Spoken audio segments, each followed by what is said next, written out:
ये निशान तो रह जाएगा शायद, है ना? क्या लगता है, रहेगा ना? थोड़ा बहुत तो रहेगा बॉस।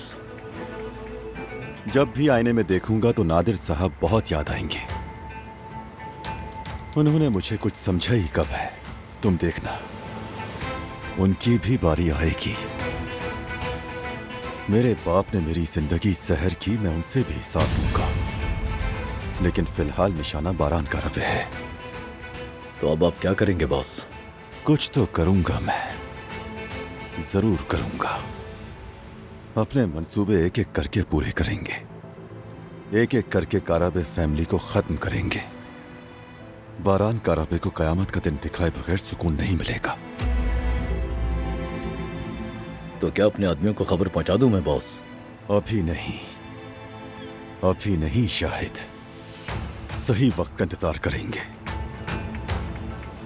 सूरज भी अपने वक्त पर निकलता है। दरिया को ही देख लो, जब इसकी मौजें तेज होती हैं तो शिकार को नहीं छोड़ता।